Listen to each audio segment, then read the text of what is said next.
Hello, it's Dr. Mike here. This video is from my CIS-2808 Digital Forensics Topic 2, or Week 2, at least Week 2 at the time of this recording, but Topic 2, the Basics of Digital Evidence. So for this week, we actually don't use the original textbook, we use Department of Justice textbook, chapters 2 and 3. So the DOJ has some great free resources, and one of them we use in this class is off of their library, and it's a forensics examination of digital evidence, and it's a great guide for law enforcement. It's a great guide all around too. I like it because it's real straight to the point. It's not a lot of extra reading, and it's a great guidebook. So this is linked within. It's a free PDF. It's linked within the course shell, and you can see it here. So for what we're talking about here is we'll be really covering over chapters 2 and 3. So, which I believe we start here on evidence assessment. So now we'll take a look here at the slide deck and we'll just walk through it. So, all right. So again, coming off of last week, very important aspect is know your search and seizure rules, and there's probably a slide on this. I'm sure I'm probably talking ahead, but yeah, it's really important to understand the scope of search and seizure, and you have the proper, if in case warrants for those, or subpoenas, or whatever it may be. So basically, before you start though, you want to have definitely a toolkit, something you can bring on field. A lot of times the forensics work is not always in the lab. You might need to go out to the field and help do collection. And there's a lot of objectives that come into play here. So one, of course, is just identifying the scene itself. And so having, video, photos, things of these nature to really help document the scene itself. And really note-taking. Note-taking is very important. It's a key aspect from the very beginning of the case to the end. As may stated in the previous topical video, is you might need to go back and look at these notes a year or more later to actually maybe go to a court and testify. So, but things to check for: identification of hardware types, know hardware trends, what's the latest and greatest, but also identify that not everything's going to be the latest and greatest. It depends. On the case, you might have burner phones, for example, very cheap throwaway hardware, as we call it. But also know your various operating systems. So, and the file systems that run underneath them. So Windows NTFS, Linux, for example, with the ext4, and so on. Maintenance tools, very important to know.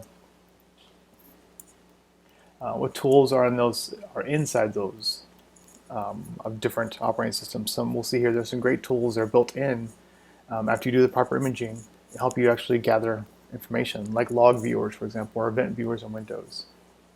So common hardware, of course, servers, workstations, mobile devices, but also other peripherals too. Don't discount the fact that someone has a gaming system. As it is within the search and seizure area. Maybe it could be a household. Gaming systems, tablets, these things.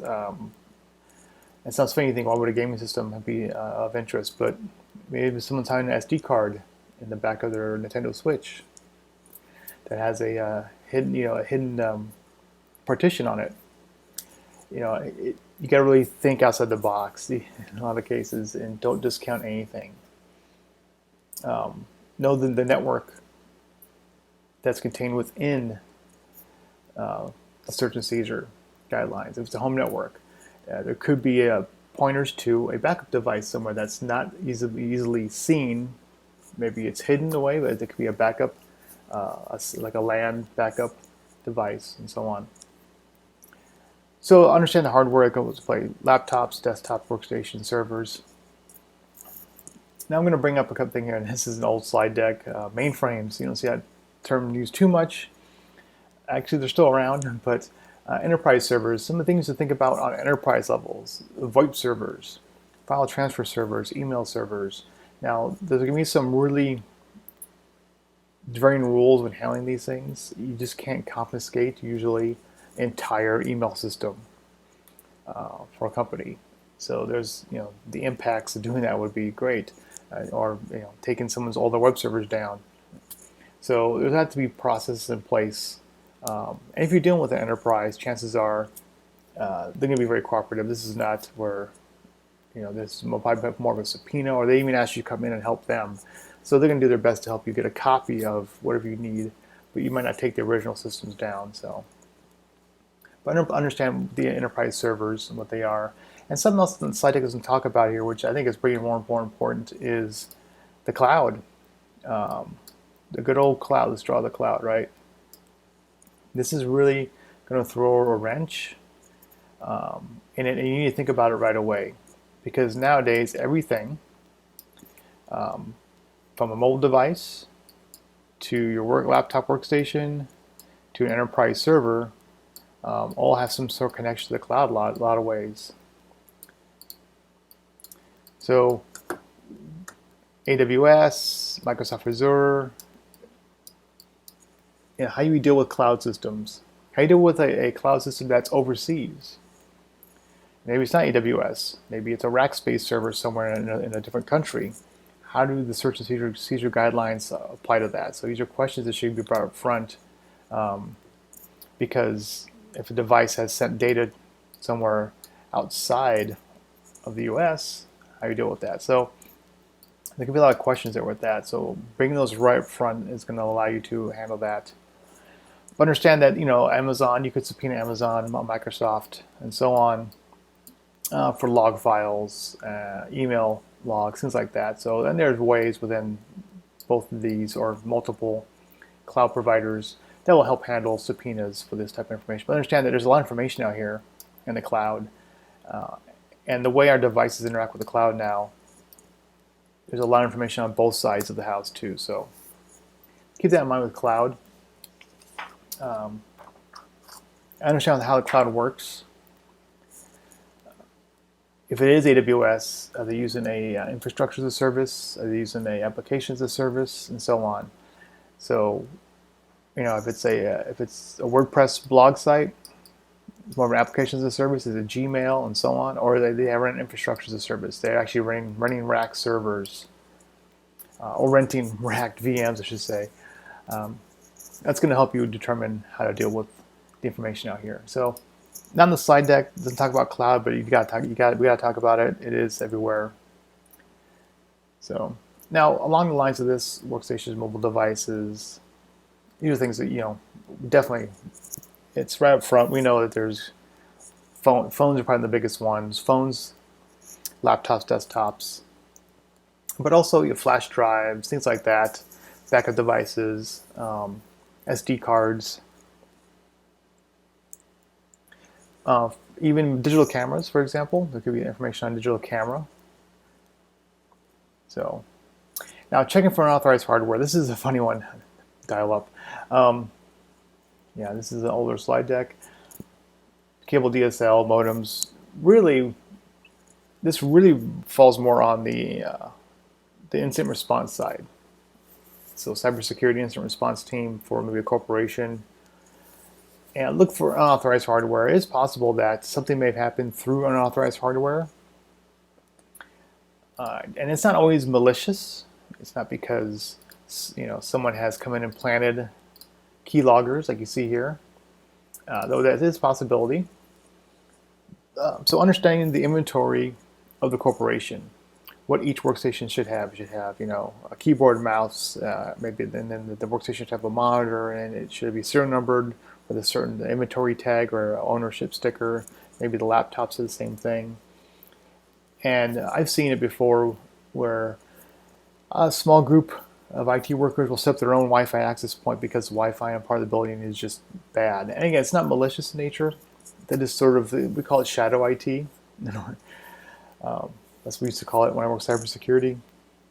Shadow IT could be like, we can't get servers, we can't get the budget, official budget, or we can't get the official IT support to have an in-house sales web page for our salespeople. So we're just going to go off. We're going to have our own. We take some of our own budget. And we're going to hire rack space. We're going to just make our own web page for our salespeople.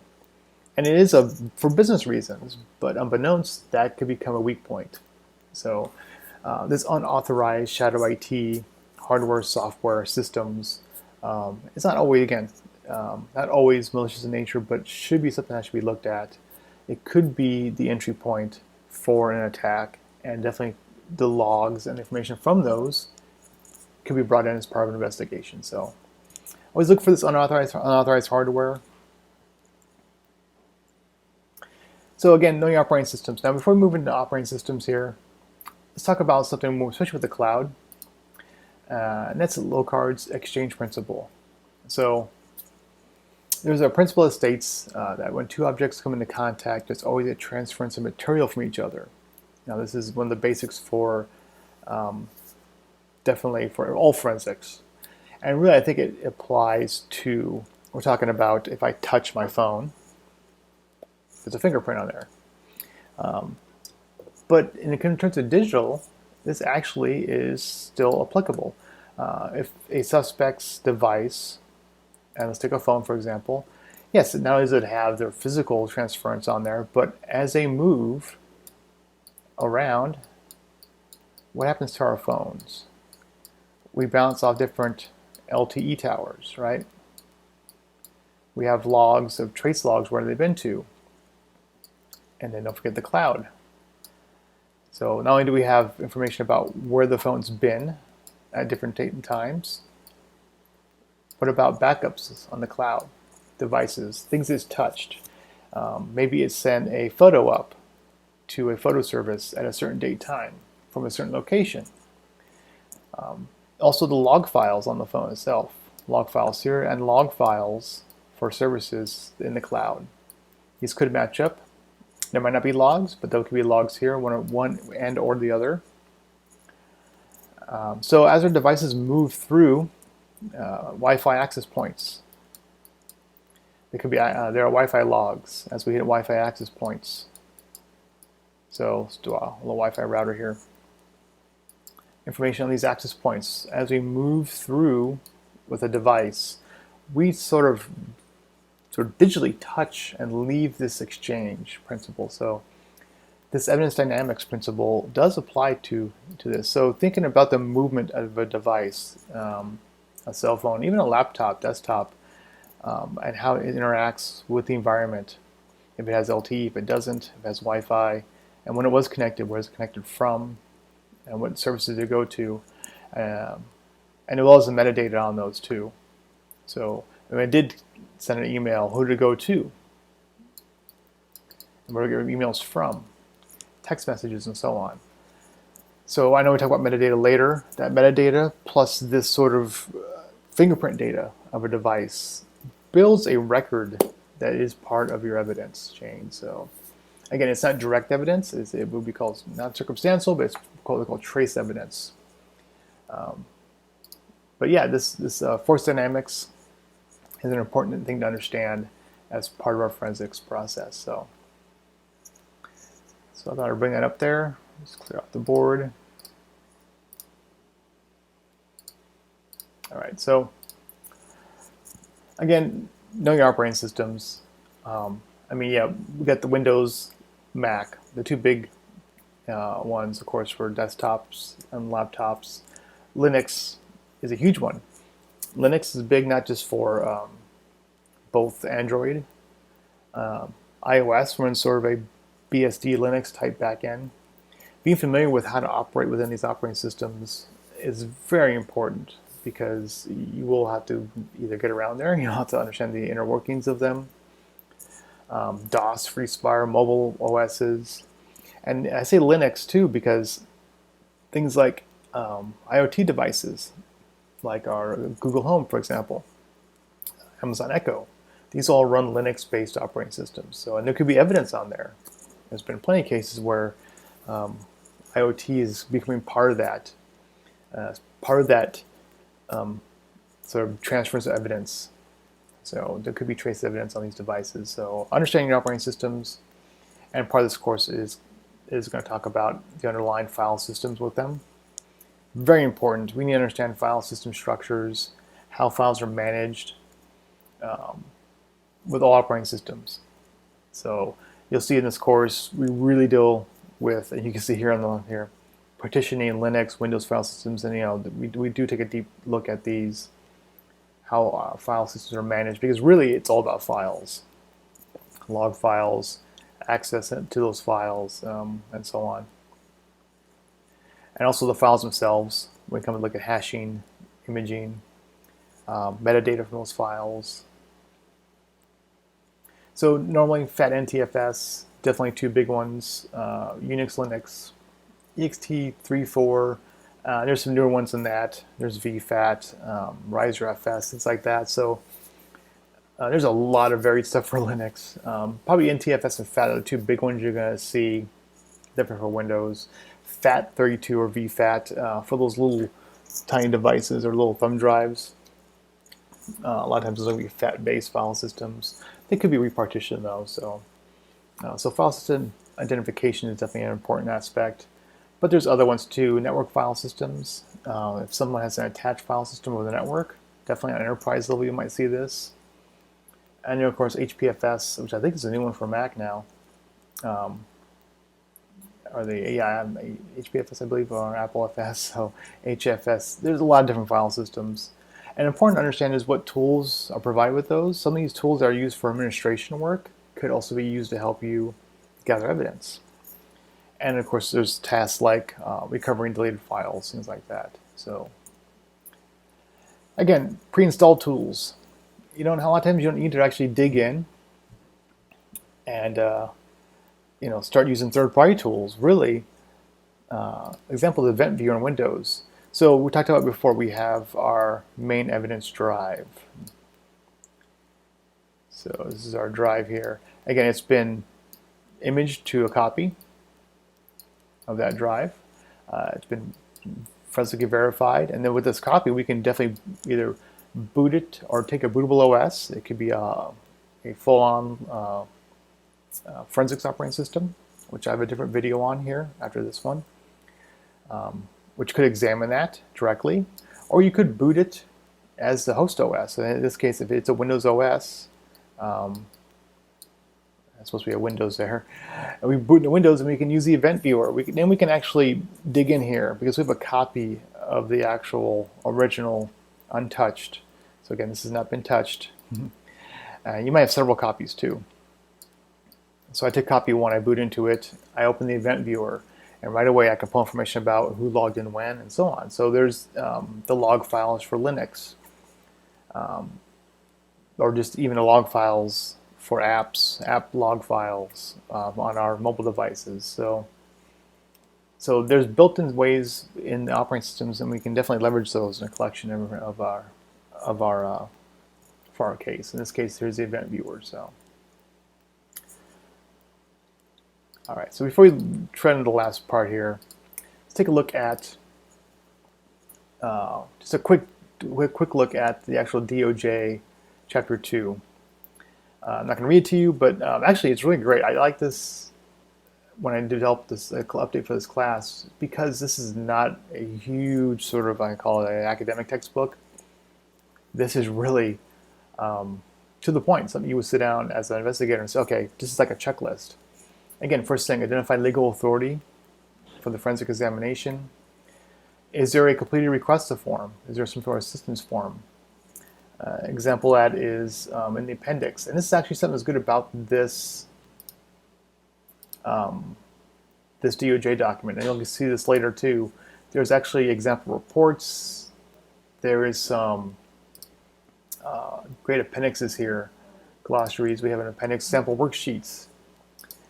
So this is a fantastic utility for this. Now, part of this is Appendix D, and you see some example forms. So there's a official form. In this case, here's a DoD sample from the Air Force stating that they need help with a case, subject, and so on, and information about it. Now, be sure this is all at the beginning, right? Again, this goes with, it could be a warrant. It could be this form comes through.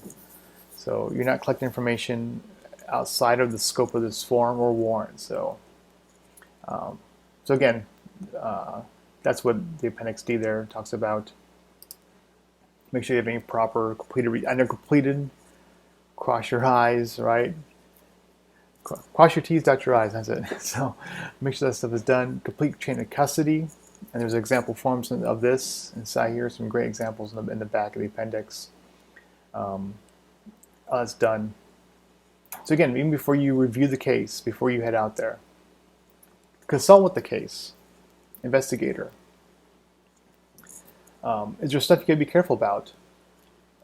Because when you go to collect information, you don't want to. You might need to, consider physical forensics as part of this. Fingerprints, for example. So you might need to have gloves and so on, especially if it's an on-site collection.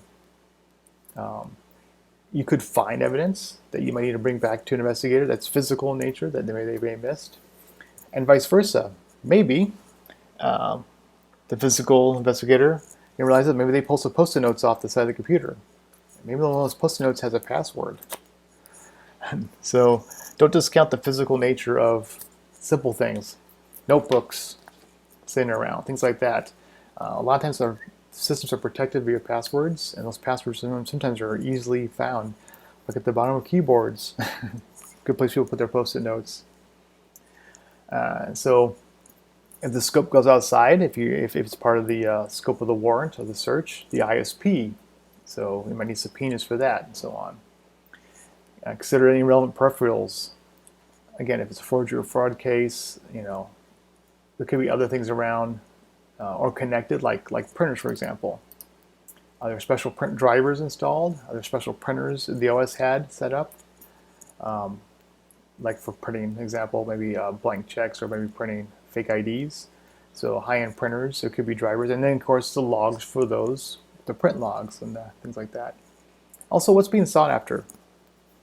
Evidence collection is a huge process. A 1 terabyte drive, which is very common now, to collect, hash, and image that's going to take hours. So there are different ways you can immediately look for that low-hanging fruit. Is it a pornography case for child pornography? We'll look for photographs.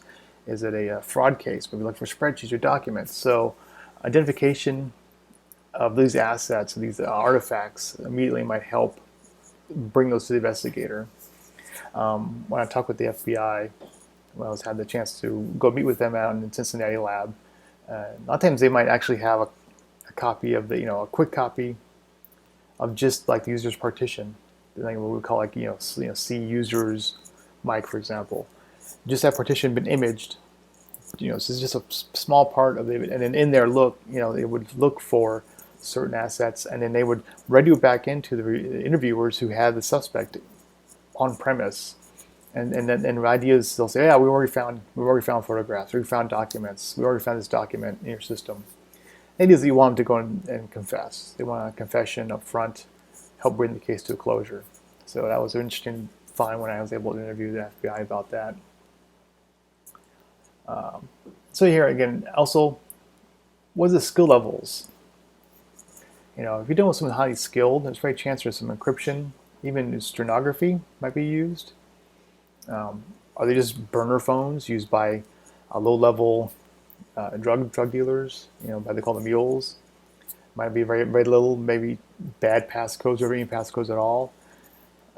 Maybe it's a fraud case, or maybe it's even someone who did some cybersecurity no-nos per se. So understand encryption and stenography could be used. And then prioritization of the order of evidence to be examined. That's going to be a big one again. It goes back to what are we looking for in the case. So additional personnel or equipment might be needed. Again, when on site, look at the network, number of computers. Again, we're detailing the whole scene, looking for removable media. And the computers on site, what state are they? Are they on? Are they locked? Are they unlocked? What's connected into what? What's plugged into what? So some great stuff here in this chapter. I'm not going to read the rest of it to you. But this chapter 2 and then chapter 3, again, it's a short chapter, a few pages. I think the important thing here is, if you do bag and tag stuff, bag it with electromagnetic, the protection bags. Because everything is tagged and transported correctly. Do not want the original evidence drives to be go faulty or found improperly handled. And here again, there's actually an additional link here in Chapter 3 about evidence acquisition. This actually is a great little guide here. I think I might have it. I know I have a copy of it here. It's like a guide for first responders they would have. I don't think I refer to it too much in this class, but there's a link in the DOJ document. It's interesting because you can see if it's a child porn case, what are the first things that the first responder should look for? Photos, printed photos, digital cameras, things like that. So it's a really great, it's a fraud case and so on. It's got this little quick checklist of things to check for. That's a great little thing to look for there. So yeah, you can look at that. Again, documentation of hardware and software, everything. Document everything. Notes and documentation is very important. Here we see, of course, we want MAC addresses. We want, internal components, make models, geometries of if there's a drive itself, jumper settings, BIOS settings. We want the BIOS date time, if at all possible, from a laptop or desktop. Because that could be that BIOS date time or a UFI, whatever date time, is used later in with drive access. So, along with the operating system date times. So, what's connected into what? Again, maybe ignore stuff here. Here's the boot date time, power on, passwords if they have it, it has them, and you can find them. So again, whenever possible, remove the subject storage devices using the examiner system and so on. Again, they try to remove, not all devices have removable disks, in fact less and less now. Removable, even my Mac here, I think it's soldered on the system. But it's possible to remove the device if it's a RAID or a system. You get multiple disks and so on. So again, the biggest thing here is write protection. Ensure the examiner storage device is forensically clean when acquired the evidence. And that means this. Again, we have the evidence drive, the original evidence drive. Everything about it's been documented. We have a full document on it. And it gets bagged and tagged as such. And then we make, again, there is a sort of a read-only, and there's hardware and software devices for this. We have a sort of a read-only with no write-back. So there's a write-back blocker. And we create a hashed copy of that drive that's forensically, it matches forensically. So, and the important thing too is you might actually have a forensically cleaned drive you're going to copy from. So you can verify that. We know it's all been zeroed out. Probably with DOD, I think it's 7 wipes of zeros. And there's a hash for that drive. We know it's been wiped, it's been verified, and then again it's been verified again to match. And it's this copy you'll make multiple copies of that you will use by maybe one or more examiners. You might break the workup. Some looks at documents, some looks for deleted files, and so on. Those are the ones you're going to access and dig into. And this is tagged and bagged and held and properly stored. So again, my protected devices here.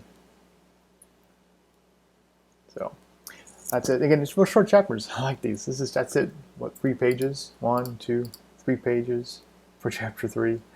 But yeah, browse through this. Definitely a good thing to look at. Again, and so I'll come back here. Again, how to minimize damage. Know what you can seize.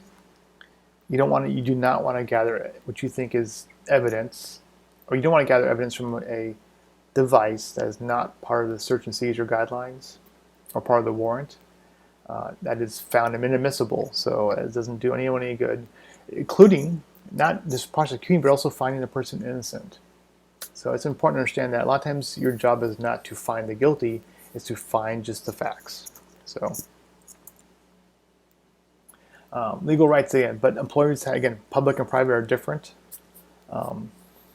Government employees are bound by the 4th Amendment, but again, employers, definitely any employer-owned computer peripheral, there's really no need for a warrant.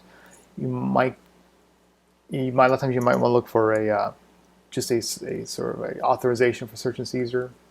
A lot of times there'll be some process from a organization, so it'll give you, yeah, you can definitely search them wherever you want. You sign it, they sign it. That's usually pretty boilerplate stuff.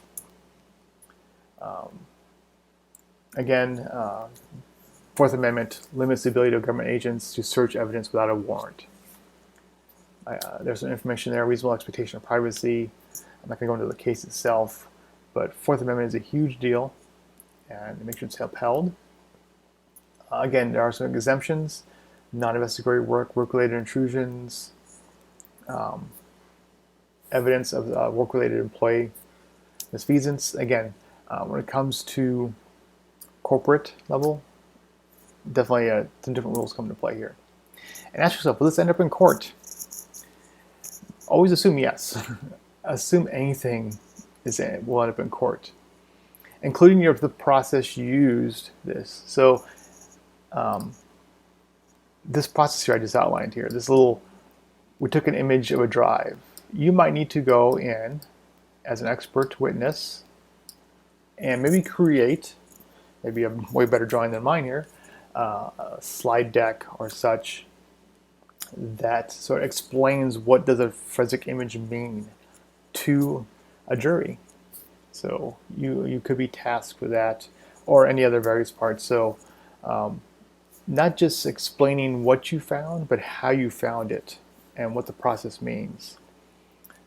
It could be part of that. So a lot of that can end up in court. This is why notes, keeping detailed notes, is most important. So again, you could help rebut defenses and so on.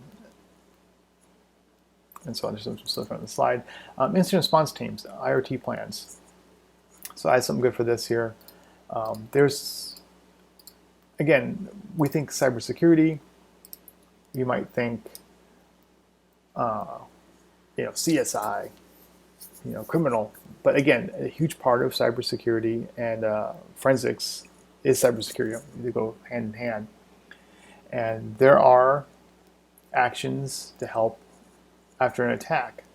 So how can you figure out how to get cybersecurity into your IRT, your incident response team? And NIST here has they have several guides, and this is one of them. This is sort of a publication help. How to troubleshoot from IT and how to perform computer and network forensics. There you go. Sorry about that. I lost in my own text.